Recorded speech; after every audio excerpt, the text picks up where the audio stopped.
ফুটবলের সবচেয়ে জাঁকজমক ও মর্যাদাপূর্ণ আসর হলো ফুটবল বিশ্বকাপ। বিশ্বব্যাপী জনপ্রিয়তার কারণে এই টুর্নামেন্টটিকে বলা হয় the greatest show on earth. ইতিহাসে এই প্রথম যুক্তরাষ্ট্র, কানাডা ও মেক্সিকো এই তিনটি দেশের সমন্বয়ে ৪৮টি দল নিয়ে শুরু হতে যাচ্ছে ২০২৬ বিশ্বকাপটি। বিশ্বকাপে প্রতিটা দলই মরিয়া হয়ে থাকে শিরোপা জয়ের লক্ষ্যে। তবে প্রতিটা দলই এমন কিছু মিডফিল্ডার রয়েছে যারা প্রতিপক্ষকে ধূলিসাৎ করে দেওয়ার ক্ষমতা রাখে।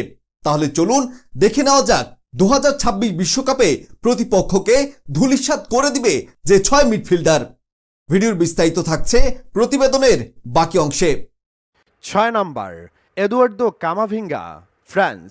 রিয়াল মাদ্রিদ এবং ফ্রান্স জাতীয় দলের একজন অত্যন্ত প্রতিভাবান তরুণ মিডফিল্ডার এদুয়ার্দো কামাভিঙ্গা। তিনি মিডফিল্ডের বিভিন্ন পজিশনে খেলার পাশাপাশি প্রয়োজনে একজন কার্যকর লেফট ব্যাক হিসেবেও পারফর্ম করতে পারেন। তার খেলার অন্যতম শক্তিশালী দিক হলো আক্রমণাত্মক বল কেড়ে নেওয়া, ট্যাকলিংয়ে দক্ষতা এবং বল পায়ে নিয়ে দ্রুতগতিতে প্রতিপক্ষের দিকে এগিয়ে যাওয়া। মাঠের ক্লান্তিহীন পরিশ্রম এবং বড় ম্যাচে চাপের মুখে শান্ত থাকার ক্ষমতা তাকে বিশেষ করে তুলেছে। তার গতি, শক্তি ও খেলার ধরন তাকে প্রতিপক্ষের জন্য বিপজ্জনক করে তোলে। ৫ number, Rodri, Spain.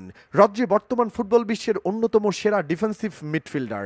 Manchester city এবং স্পেন জাতীয় দলের এই খেলোয়াড় তার অসাধারণ খেলা নিয়ে মাঠকে নিয়ন্ত্রণ করেন। রদ্রির প্রধান বৈশিষ্ট্য হলো খেলার গতি নির্ধারণ করার ক্ষমতা। তিনি যেন মাঠের একজন মাস্টার মাইন্ড। তার বুদ্ধিদীপ্ত পজিশনিং, বল কেড়ে নেওয়ার দক্ষতা এবং নিখুঁত পাসিং তাকে দলের জন্য অপরিহার্য করে তুলেছে। চাপের মুখেও মাথা ঠান্ডা রেখে বল ধরে রাখা এবং নির্ভুল পাস দেওয়া তার বিশেষ গুণ। রদ্রি তার মাঠের মেরুদণ্ড এবং মাঠের একজন অত্যন্ত প্রভাবশালী খেলোয়াড়। ৪ number, Bruno Fernandes, Portugal. Manchester United এবং পর্তুগাল জাতীয় দলের আক্রমণ ভাগের মূল শক্তি ব্রুনো ফার্নান্দেজ। তার খেলার সবচেয়ে বড় বৈশিষ্ট্য হলো তার দারুণ অভিজ্ঞতা এবং ডিফেন্স ভেদ করে পাস দেওয়ার ক্ষমতা। একজন মিডফিল্ডার হয়েও নিজে গোল করা এবং পাসিং করার ক্ষমতা তার পারফরমেন্সে খুবই দুর্দান্ত, যা তাকে দলের আক্রমণের মূল চালিকা শক্তি করে তোলে।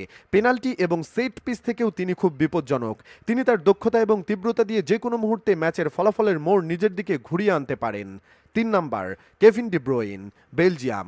কেভিন ডি ব্রুইন বর্তমান ফুটবলের এক অতুলনীয় মধ্যমাঠের জাদুকর।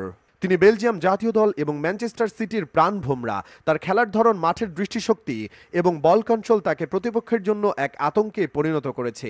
তিনি শুধু একজন পাস মাস্টার নন, বরং পুরো খেলার ছন্দটাই নিয়ন্ত্রণে রাখতে পারেন।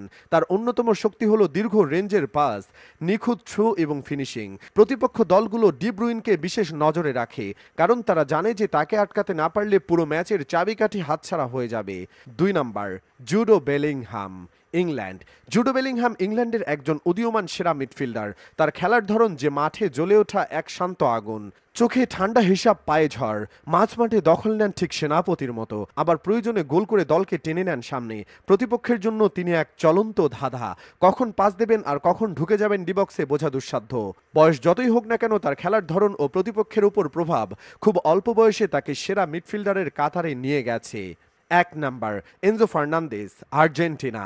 এনজো ফার্নান্দেজ আর্জেন্টিনার উদীয়মান তারকা এবং চেলসির কৌশলগত মধ্যমাঠের সৈনিক। তার খেলায় থাকে নিখুঁত পাস আর পরিণত সিদ্ধান্ত, যা তার বয়সের তুলনায় অভাবনীয়। তিনি মাঠ ছাড়ার মতো ঘুরে প্রতিপক্ষ থেকে বল কেড়ে নিয়ে এক দুর্দান্ত খেলা সাজান এবং সময় মতো আক্রমণে ছন্দ তোলেন। প্রতিপক্ষের চোখে তিনি এক নিঃশব্দ যোদ্ধা। সতর্ক না থাকলে মুহূর্তেই ম্যাচের রং বদলে দিতে পারেন তিনি। গত বিশ্বকাপে তার অসাধারণ পারফরমেন্সই প্রমাণ করে তিনি ভবিষ্যতের নয়, বরং বর্তমানের সেরা তারকাদের একজন।